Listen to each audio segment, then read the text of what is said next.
I had caused more wreckage than I had realized when I came back. You know, I was in so much debt. I had been ignoring bills. I'd been taking out a huge amount of cardless cash over the couple of years. And I just caught it on time to be able to turn it around. If I hadn't done it when I did, if I hadn't got help when I did, I think within a couple of weeks, the business would have gone under. Welcome to the Entrepreneur Organisation Business Podcast. I'm your host, Linh Podetti. My guest today is Martin Dineen, a member of EO Sydney and the founder of MJD Recruitment, a recruitment agency that has been running for over 10 years. Based in Sydney, Melbourne and Brisbane, they provide recruitment services for executive assistants, personal assistants, legal secretaries, and other office support professionals. Now, in this episode, Martin candidly shares how in his early years of business, he almost sabotaged and ruined his business when he allowed partying to take over his life. After going through a dark time, he turned his life around and now enjoys a thriving business and a sober, grateful life. Join me for an inspiring episode with Martin. Hi, and welcome to the EO Business Podcast. Today, I have a special guest, Martin, who's actually also in my EO forum group. Welcome, Martin. How are you today? Good, thanks, Lynn. Great to be with you. Yes, so I know you're a new member as well, and I haven't been here that long either. But it's great to have you join our little forum, and I know you run a recruitment agency. I too run a little bit something similar, but offshore. But why don't you let the audience know a little bit about yourself? Yeah, sure. Thanks, Len. I run a recruitment business that we specialize in business support. Business support, we just opened a HR division last year. Offices Sydney, Melbourne, Brisbane. Sydney being our main hub. I'm focusing on like those senior level EA positions is a large part of what we do. That's one half of the business. And then the other half is more legal support. So for law firms, EAs, PAs, team assistants, those types of positions. Yeah. So how did you get into this business? So I started in recruitment I chose a really good time in 2008, just as the world was falling apart. And I had lots of friends who were in recruitment who were like, you need to give this a go, you'd kill it at it. And they were all doing really well in recruitment. Little did I know that when I decided to join, it would be the worst possible time to join. Like when I first started it was my first time ever picking up the phone to make a sales call. And I got so used to rejection. Like I would call somewhere and people would say, we're packing up our boxes. Half of us are being made redundant. But I had that 25-year-old no fear. So I would say, do you need a temp? Help with the boxes. And I just got a love for it. Like, I think we always go through like ups and downs and, the economy is cyclical. But I'm really glad I joined it in a downturn, because when I'd experienced that, it made everything else cruisy after that. And so that's how I got into it. And I just grew a love for it. I love the client side where you go and see somebody, you see that they're really struggling. And you see that if they just had that right fit with them as their co-pilot, that their world would change. And the same with the candidate side, because what we do, as you would know as well, is it's so much about fit rather than just skill set. That's probably what's kept me in this sector for this length of time. So you worked in recruitment and then you started the business? Tell me how about how I worked in recruitment in London for about 2 years. And I was at a point where London was great, but I wanted to, everyone talks about the Australian dream when you're in London in a January and February cold morning. I want to give this a go. And I came to Sydney. When I came to Sydney, I had lots of different options. Like I had the option of going to one of the big agencies, which is like a big machine, and you get handed a portfolio, and it's nearly like a conveyor belt that you're just going, okay, job, ending, go. Whereas I think I knew that at some point I would want to do something myself. So I joined a startup, and it was probably the best training that I ever had. I was with that business for 4 years until I got permanent residency. And pretty much straight away after I got permanent residency, I started the business. Okay. And so you've started your business, and tell me more, like, when did things get good? When did things get hard? You know, what were some of the challenges that you experienced in running your own business? So, I mean, some of the good things at the very start were, I think in previous jobs, it was a lot younger as well, and a lot more immature and a lot less grey hairs. And you often see when you're in positions, why don't they do things like X, Y, and Z? If I was doing that, I would do it like X, Y, and Z. When you open a business, it's your opportunity, right? So you go, okay, well, I'm going to do it my way. And some of the good stuff was some of that worked really well. Some of the learning stuff was to be able to say, now I get it. They do it because of they do it that way because it works. You know, so maybe a little bit humbling with some of that stuff. Some of the challenges were I was a recruiter, you know, and I think I was a pretty good recruiter, but there's a lot more to running a business, and I had no experience of anything else. I was a big fan at the very start of outsourcing. Like I wasn't somebody who did my own bookkeeping at the start or did my own admin. I knew I needed help with those things because I like doing what I'm good at. I get bogged down in that other stuff, and it would end up not getting done, or I would not do it very well, or it would take me 3 times the length of time and affect the other stuff that I would do. But as the business grew, so I always knew that I didn't want to be a one-man band. Like that wouldn't bring me joy, and it wouldn't be where I would see my career going. I think it works really well for some people, that solopreneur direction. I knew that wasn't me. Like I like a team environment. I like to be around other people. I bounce off other people, and it works really well for me. So as the business grew, that was some of the excitement, but it also became some of the biggest challenges. I think I probably gave about 2 years of solid business growth. So I made my first hire in my 2nd month and my 3rd hire in my 4th month. And all of a sudden it was like a little business. So we all had a function. And then as the business grew, I think in some ways now in reflection, I mean, I was 30. I didn't have a huge amount of life experience. My 20s were fun. And then going into my 30s, I was like, okay, I'm doing this whole business thing. But as I started to get more people on, I don't think my business acumen and my growth moved as quickly as the business required it. So I kept adding people in, but I wasn't doing it under a proper structure, or I wasn't following a guideline. I don't think I didn't really have a mentor. So I think that would have capped off what I could do with the business. So what it was what I could bring in or what I could business develop, and then whatever that would feed. You know, it wasn't scalable, but I don't think I could identify that at the time. You know, that coupled well with some of the stuff that I've spoken to you about previously. You know, you're on your alcohol-free journey, and I'm now on that journey, but it wasn't always like that. I think as the business grew, I started partying too hard, and I lost the run of myself. You know, like all of a sudden there was somebody to do everything.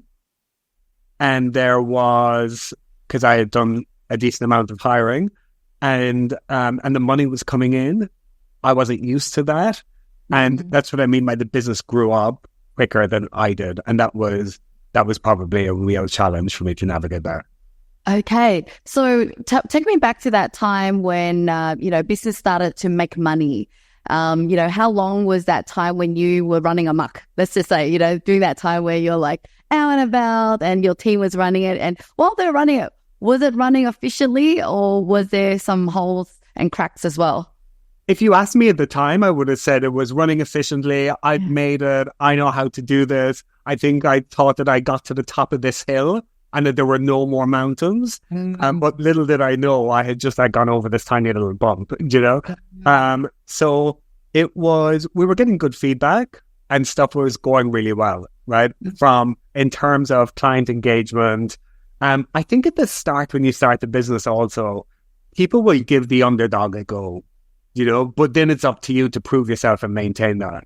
So we were fortunate with that. When the money started coming in, I think things that I think I got carried away with was, I would say, okay, we're all going to the Versace resort in the Gold Coast for 3 nights. Let's celebrate the biggest win that we've ever had. Not thinking about there's also winter. We might be in summer in recruitment. There's also winter and you need to plan ahead for it. There was a multitude of those types of things. And me personally, like, I just became a jumped up little shit. All right, let's dig deep into that. So you mentioned to me that you ended up partying, drugs, alcohol, just really, what really happened to you personally? So I think at the start, it went really well. Like, I reached this time where I was able to work really hard and I was able to still turn up on a Monday, having had a wild weekend. So I thought I had made it when I was dancing on a podium on a Saturday night, giving it loads, while smashing out BD calls on a Monday morning. And I was like, I'm doing the do, but it just wasn't sustainable, and also I've probably always been somebody who does everything to the extreme. So, me, if I'm in a party mode, I'm in a party mode. And if I'm not, if I'm in a work mode, I'm in a work mode. Now I realize that when I had both of those running concurrently, they were just passing like ships in the night. It wasn't maintainable as a lifestyle. And also, it gave no room for my own personal growth. If I'm just recovering from a weekend and then going at it hard with work all week, there's nothing for where am I going next? What do I want from life? What brings me joy? So it went from that phase to, I think then I reached a perfect storm. Like I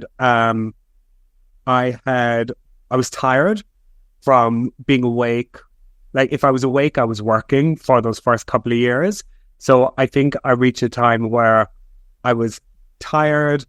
The things that brought me joy weren't bringing me joy anymore. There was somebody to do everything in the business, and I was losing my purpose.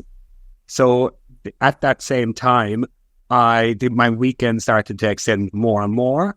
I also met someone who was probably the worst possible person that I could have met at that time. And really quickly, then my partying and drug use went from weekend to all day everything. Okay. And that was for, it's amazing in that time and situation. I worked so hard to get my life to that point, but I was able to tear it apart like in remarkably quicker speed. Yeah. So you said that you managed to work for a while you're partying. Was there a time then when work wasn't getting done because now partying is overtaking, the productivity of work? So it's interesting. Luckily I built the business on, I think, pretty solid foundations because I was so obsessive about it at the start. So I had people in there, they were doing the job, it was staying afloat, just about, but it was going this way. I was completely absent towards the end. I'm so fortunate that when I knew it was time for me to get help, I went to rehab, and when I got out and got back into the business, I was like, I don't even know if I want to be here anymore. Do I know if I enjoy this anymore? Like, I don't know. I don't know where the chips are going to land here. But I went back into the business, and I remember I started to get a couple of wins doing the job that I actually used to love doing. And I did a fist pump in the office. I was like, oh yeah, there it is. I do still love it. But I had caused more wreckage than I had realized when I came back. I was in so much debt. I had been ignoring bills. I'd been taking out a huge amount of cardless cash over the couple of years. And And I just caught it on time to be able to turn it around. If I hadn't done it when I did, if I hadn't got help when I did, I think within a couple of weeks the business would have gone under. Wow. When I started to just when I came back into the business, I actually called a good friend of mine when I was back into it, and I said, I don't think I can cover next week's wages. And he said, I'll sort you out for this fortnight, but get your shit together and get yourself sorted for the next one. And just at that time, the following fortnight, I paid him back, and it just started to creep up. Wow. And for that, I'm eternally grateful. But at that time also, I had said, if I'm giving the whole recovery journey, sobriety, and business another go, I'm going to work hard to get life to a point where I'm actually grateful for that addiction, for that period. Yes. And it's so true. Like I still get it, right? It's 5.5 years since I last had a drink or a drug. And I still get a buzz on a Sunday night when I'm walking around going, I'm not full of regret. Or when I bounce out of bed in the morning, like I go to the beach every morning without fail, run, swim, coffee, all done by 6 a.m. I still get a moment of gratitude when I'm in the water going, oh my God, life could have been so different. Yeah. Oh my God, this is such an interesting story because you obviously know that I also hit that mark when I'm like, I am so sick and tired of, alcohol. I mean, I never got to that far, but it has been a long journey of living a life with alcohol. And now, now I'm so grateful of the life that I never knew could you always think that you need alcohol to have fun. Absolutely. Yeah. I'm just curious though, what was the turning point? Like, why did you, at that time, was it, you had a big night and you just crashed, and like, what was that turning point though that made you go, I'm going to go rehab now? So I do that I met the worst person that I could possibly have met. That was a pretty violent relationship, and there was a time in that period where I was scared for my life, and I didn't think that I would see the following day. I called a friend of mine at the time. I sent a friend of mine a message saying how much fear I was in, and some of the stuff the guy had said to me at that time. And basically, he had threatened me to a point where I was in serious fear. So but I was so broken that I'd kind of given up in life, and I'd given up, and I'd given up on the thought of getting out the other side. I didn't even think that far. But I sent a message to my friend at the time saying, and I wasn't even asking for help. I was just saying, if something happened, I don't want him to get away with it. So, and within 10 minutes, the police were at the door. So my friend had called the police and the guy was taken away. And I pretty much used that as a real rock bottom. Like being in such fear with something that like when your safety is taken away, like your feeling of being safe, it's it's a really, excuse the pun, sobering moment. I think I had a real realization of how bad things were. I pretty much went. About 2 days later, I went down to the concierge in my building, gave them my keys, got a taxi to the airport, flew to Thailand, and did rehab in Thailand. Wow. And that will always be the reference point of, sometimes I'll say on a Friday afternoon, oh, wouldn't it be nice to just kick back and have that wine? Well, I don't get that so much anymore, but I've got a reference point where I go, I don't think a wine would lead me to that. But also, me not having one definitely won't. So then, when you started to change and you're in rehab, how long later did your business started to? I guess how long did it take for it to go back to where it's just in a great state? And how do you perceive business and life now? Looking back, what have you learned? So, in terms of coming back into it, it was pretty quick. right? And it gave me a whole different perception. So no longer am I somebody who's going to work 24/7. You know, at the end of the day, I'm really passionate about what I do, and I'm really passionate about the business that we run here. However, there's nobody left open at their operating table. Do you know? Like, if I go home at 5 p.m., I'm in here early in the morning, but I'm out that door 5:15. Do you know? And if I'm doing that, it means that I can prepare myself for running a marathon instead of running a 100-meter sprint and collapsing at the end of it. And also, I think it was a humbling experience to go through all that. So I have taken myself out of 80% of the roles in the business. I do what I'm good at and what I enjoy doing, and let everyone else do their job. Yes, I'll be a decision maker with lots of the things, but I don't need to be in the weeds of it. And also, what's happened through accepting that is being able to put a proper structure in the business. So what I had previously was always going to be capped off at how much work I could bring in and then trickle that down. Now I set everyone in the business up properly so that we can all grow as a team. And the business is now 3 times bigger than what it ever was in that period where I thought I'd made it. And also now I realize I don't know anything. Well, I know a little bit, but I've got so much more to learn. Whereas then I thought that I had figured out the equation to the world. And that's the reasons why I've joined things like EO and that I'm do a lot of personal development stuff. Because I want to keep hacking that stuff, you know, and keep going. What else is there? Okay, if I introduce that there, what's the outcome of that over here? Keeps it exciting, right? Yeah. You know, in our jobs, we don't get pay rises or performance reviews. We need to create them for ourselves. And if we're going to do this long term, we need to keep creating that.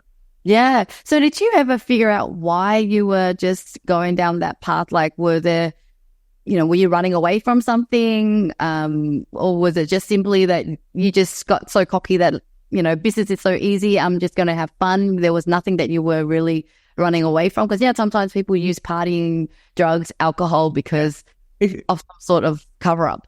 Sure. If you asked me at the time, I would have said, I just got carried away.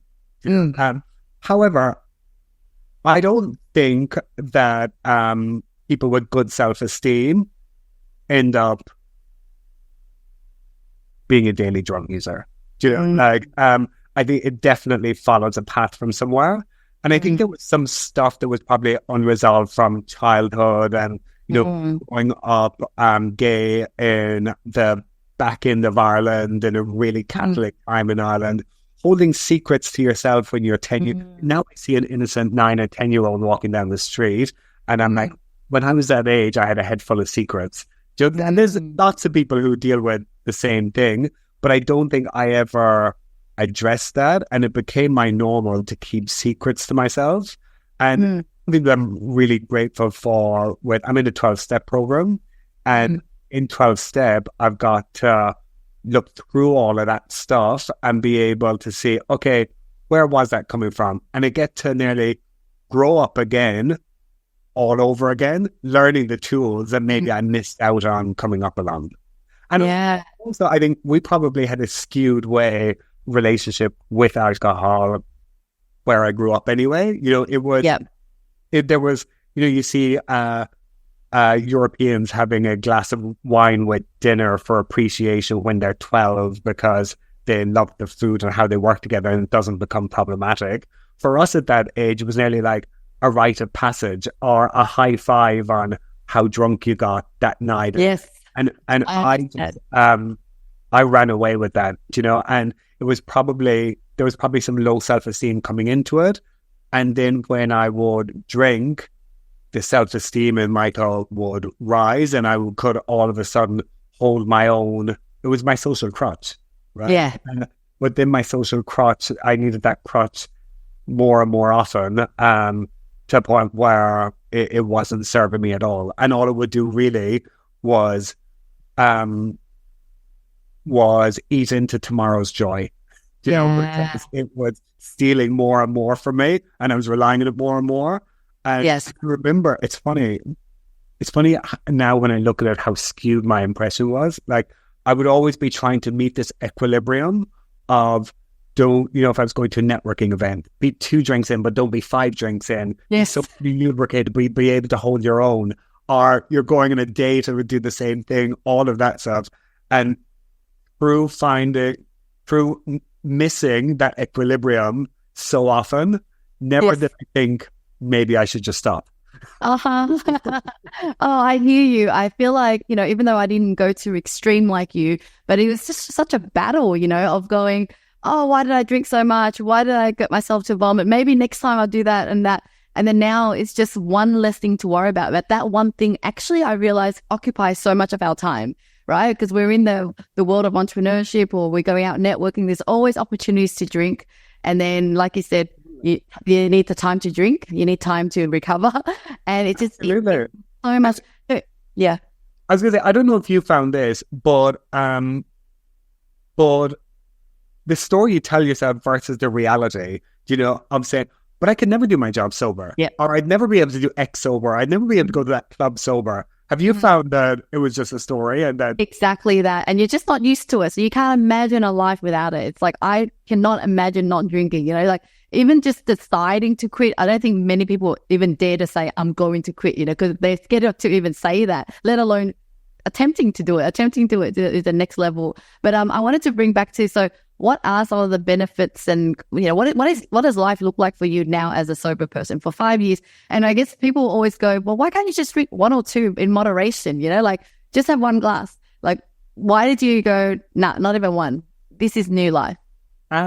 So I have never been as happy, content, comfortable in my own skin as I am today. Right. Now I also don't put any mood or mind altering substance in my body.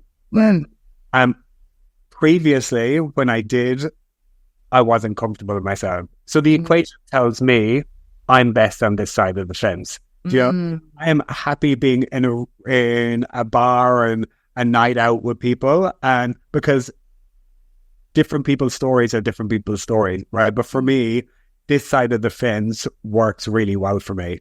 I'm not willing to look at giving up any of the peace of mind that I've had over the last few years for the risk of just having a few drinks.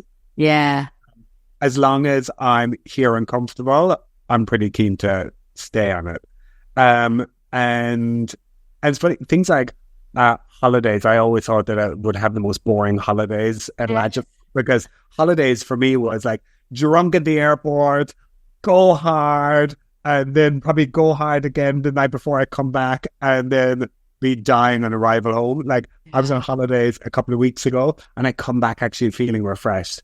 Like all that stuff is, I very possibly could have a few drinks and be okay, but the value that it would bring to me isn't worth the risk of what I'd be giving. Yeah. I totally agree. I just came to realize that it serves me zero benefit now. So that's why I'm off it. So, you mentioned back then that ultimately you wanted all that pain and all that suffering to be worth it, that it's, now you have a story to tell. So, what can you thank that situation for? And I guess ultimately, like with everything that you've gone through, what do you want to leave behind into this world?